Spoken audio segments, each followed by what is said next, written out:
अस्सलामुअलैकुम। बोल न्यूज़ में खुशामदीद। मैं हूँ गौहर अशरफ और मैं हूँ माहरूख शहरियार। बुलेटिन का बाकायदा आगाज करेंगे। सबसे पहले अपने मुल्क की बात करेंगे। वजीर आजम शहबाज शरीफ की जेर सदारत कौमी सलामती कमेटी का अहम इजलास शुरू हो चुका है। Chairman joint chiefs of staff committee समेत तीनों मुसल्लह अफवाज के सरबराहान और वफाकी वुज़रा भी इस इजलास में मौजूद हैं। यह अहम तरीन इजलास है जो कि अब शुरू हो चुका है। वज़ीर आज़म शहबाज शरीफ की ज़ेर सदारत कौमी सलामती कमेटी का अहम इजलास और chairman joint chief of staff committee समेत तीनों मुसल्लह अफवाज के सरबराहान और वफाकी वुज़रा शरीक हैं। तफसीलात क्या हैं, फ़हद चौधरी से जानते। जी फ़हद।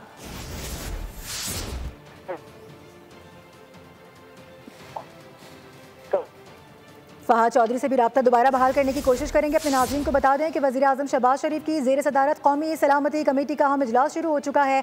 बताया जा रहा है कि खित्ते की मौजूदा सिक्योरिटी सूरत हाल और इस वक्त जो सूरत हाल बनी हुई है उस पर भी तबादला ख्याल किया जाएगा।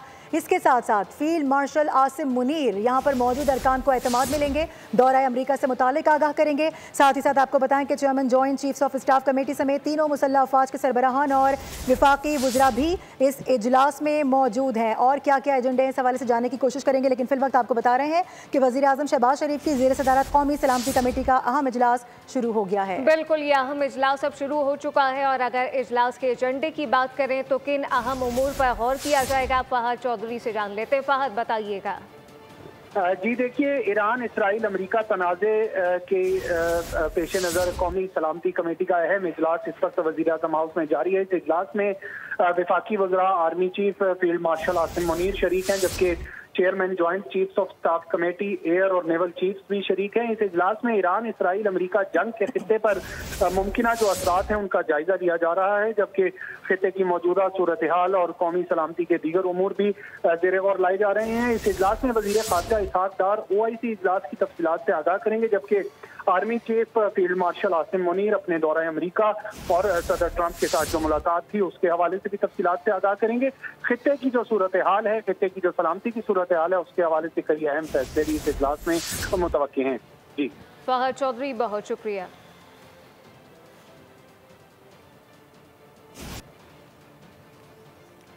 और भारत के पास दो ही ऑप्शंस हैं, सिंतास मुआहदे पर अमल करे या फिर जंग होगी। और पाकिस्तान तमाम 6 दरियाओं का पानी इस्तेमाल करेगा।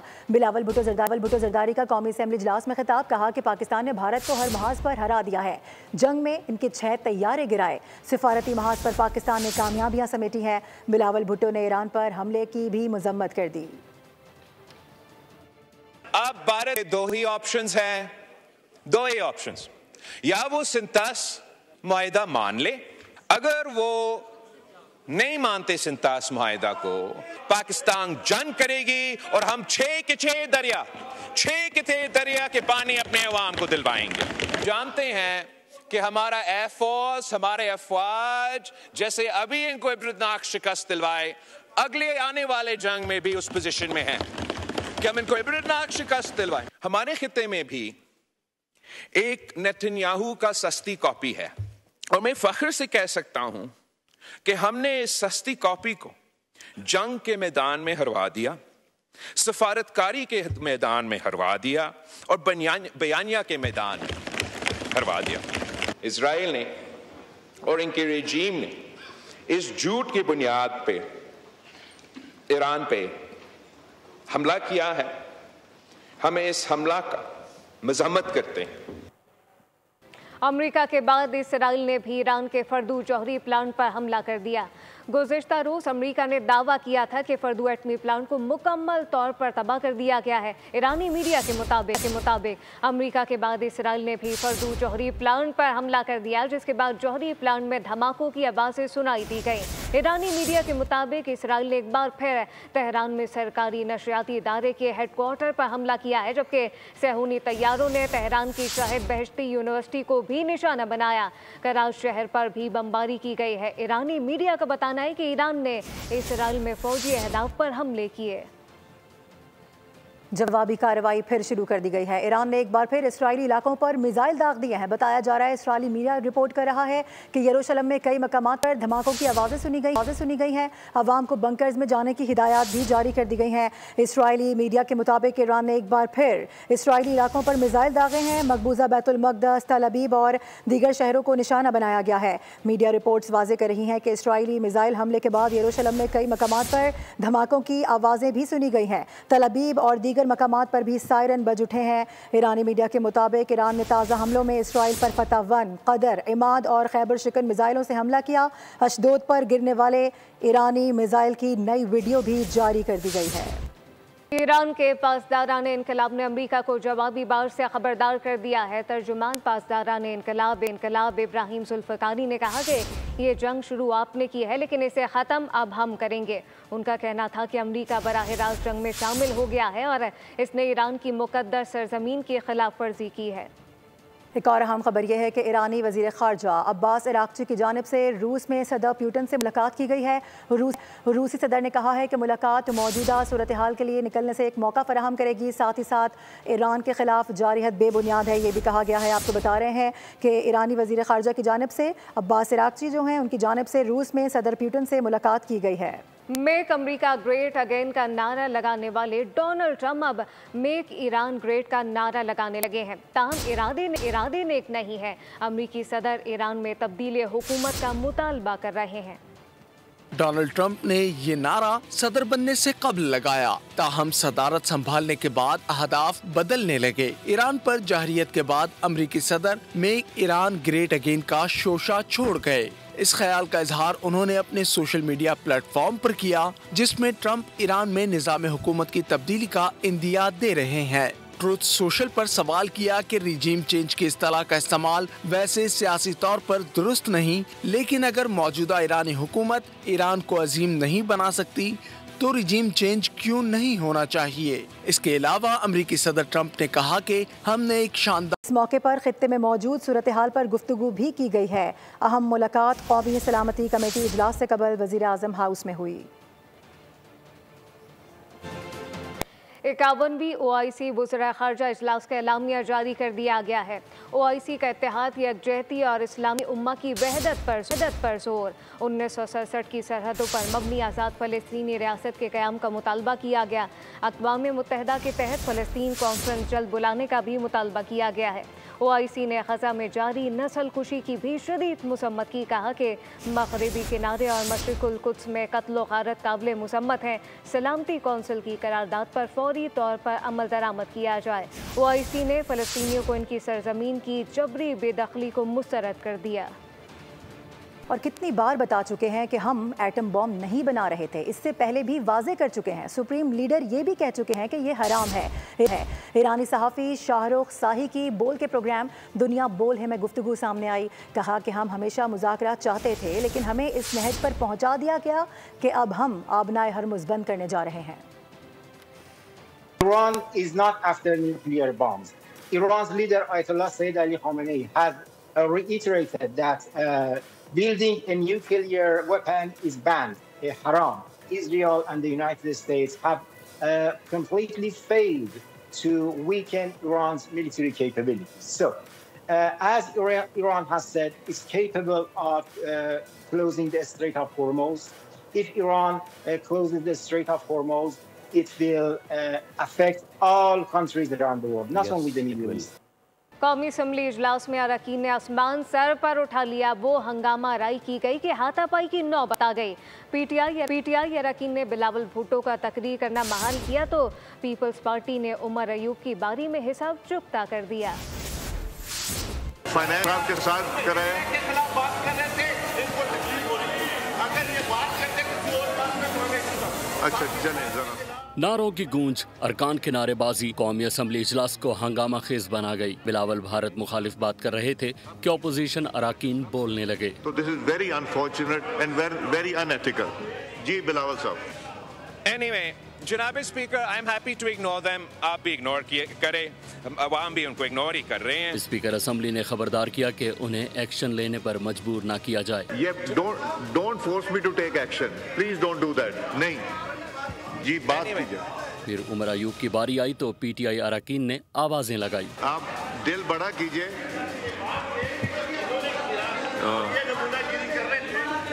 कायदे हिज़्ब इख्तिलाफ की बात को ब्रेक लगा तो स्पीकर को फिर मुदाखलत करना पड़ी। बड़ा दिल कीजिए, माइक खोले उमर अयूब साहब का।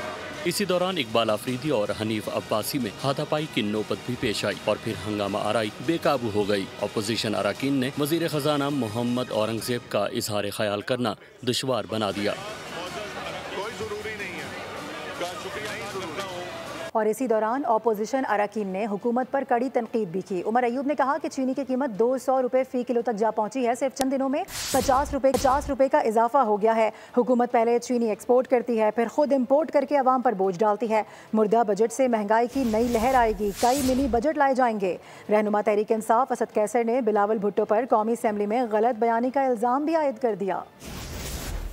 उनको तो बता देना ये झूठ क्यों बता रहे हैं। ये बजट का तो डेड ऑन अराइवल बजट जो है इसका डेथ सर्टिफिकेट इशू भी हो गया और अटेस्ट भी हो गया कि हमें वो मिलने नहीं दे रहे। बजट का टाइम भी गुजर रहा है, तो हम लोग क्या करें। दो सूरत हाल है ना। एक सूरत हाल ये है कि हाथ पे हाथ धर के और बजट को एक्सपायर होने दें और बैठ जाएं और इनको अलाउ करें कि हमारी हुकूमत जो है वो ख़त्म करें और कोई और ही करें। दोगली पॉलिसी, मुनाफिकाना पॉलिसी नहीं चलेगी। बिलावल भुट्टो का रवैया अगर समझते हैं कि इस तरह अच्छी इंग्लिश बोल के वो कोई बहुत बड़ा लीडर बनता है, वो इंग्लिश बोल के नहीं लीडर होता है जो जेन्युइन लोगों से निकलता है, अवाम से निकलता है, जिसको अवाम के मसाइल का अदराक होता है। भारत और PTI का सोशल मीडिया एक ही पेज पर है। PTI भारत की सहूलतकारी कर रही है, जबकि पीपल्स पार्टी सिंध की रहनुमा शाज़िया मरी ने कहा कि ऐवान में PTI का रवैया अफसोसनाक था। PTI पे दर पे अपना बयानिया बदलती है। बिलावल भुट्टो ने भारत के झूठे बयानिए को बेनकाब किया है। कब हुई जब बिलावल साहब ने भारत की शिकस्त की बात की। इनको तकलीफ कब हुई जब बिलावल साहब ने ईरान के साथ सॉलिडारिटी का मुजाहरा किया। इन तकलीफ कब हुई जब बिलावल साहब ने कहा कि अमेरिका ने जो हमला किया है इजराइल के कहने पर, उस पर अमेरिका के लोग भी नाराज़ हैं। इन तमाम बातों पर PTI को और ख़ास तौर पे जो अपोजिशन लीडर है उन्हें तकलीफ हुई। अगर PTI समझती है कि उसे ऐवान में बात करनी है और उनको माहौल चाहिए तो फिर उनको इज़्ज़त देनी पड़ेगी। अगर वो इज्जत नहीं देंगे दूसरों को, अगर वो पाकिस्तान की बात करते हुए बिलावल भुट्टो जरदारी को रोकेंगे तो फिर हम भी चुप नहीं रहेंगे।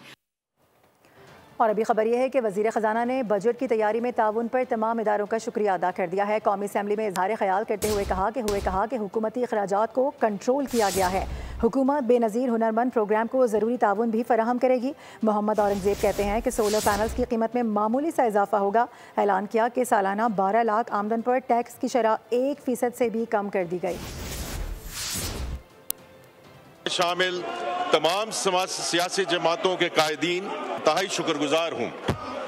इनकी रहनुमाई बजट 25-26 तरतीब देने के लिए इंतहाई अहम थी।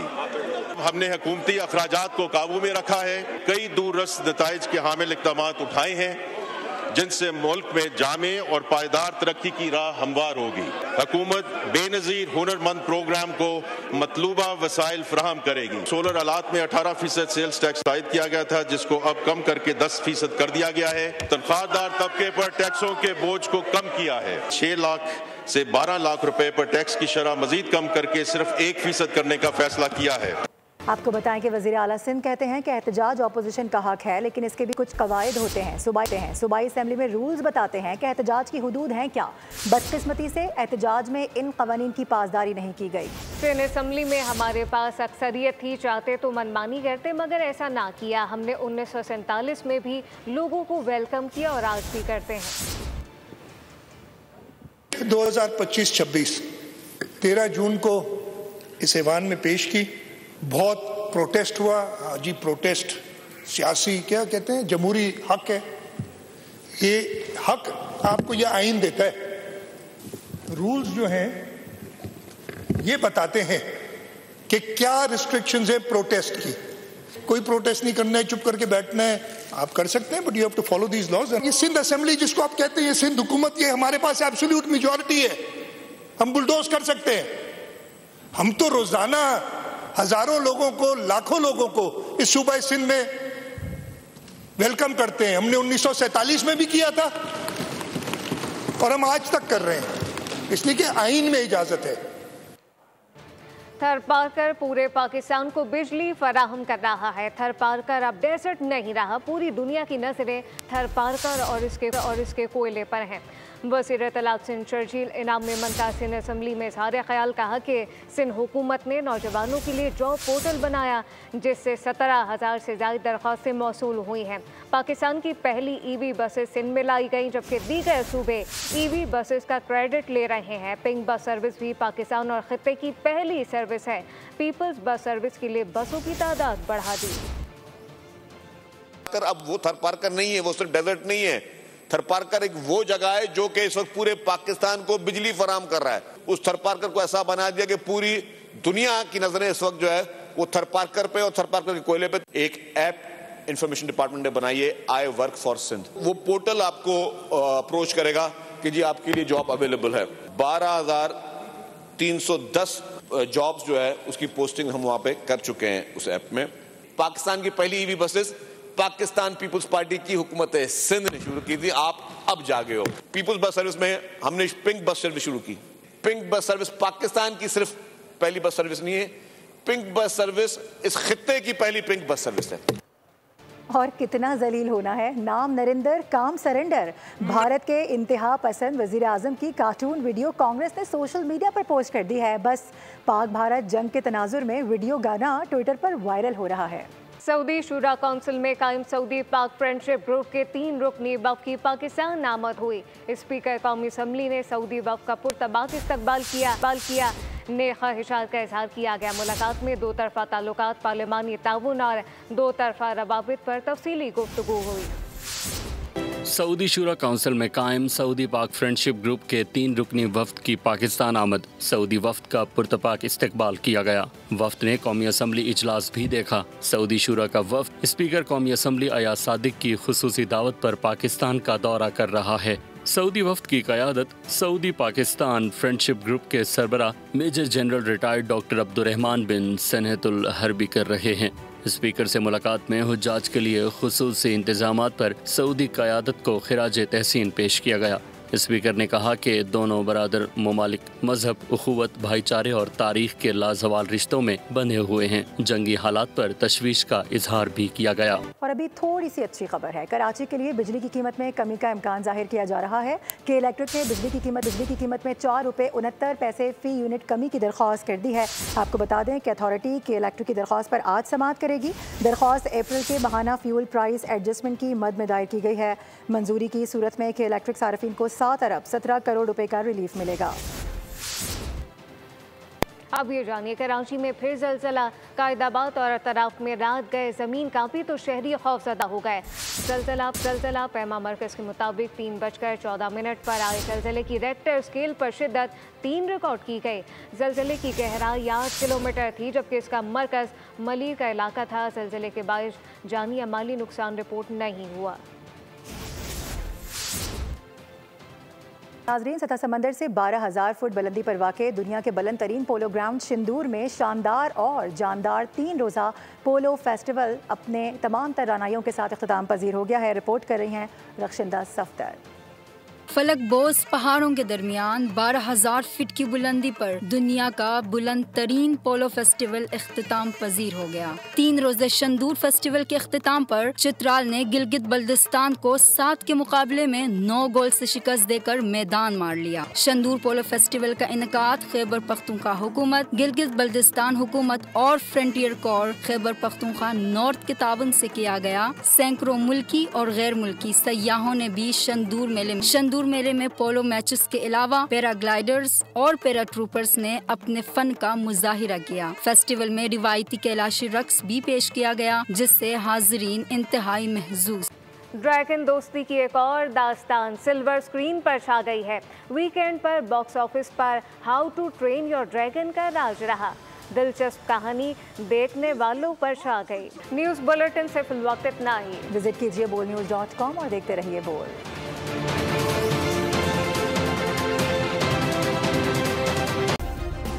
सब्सक्राइब करें और बेल दबाएं ताकि कोई खबर रह न जाए।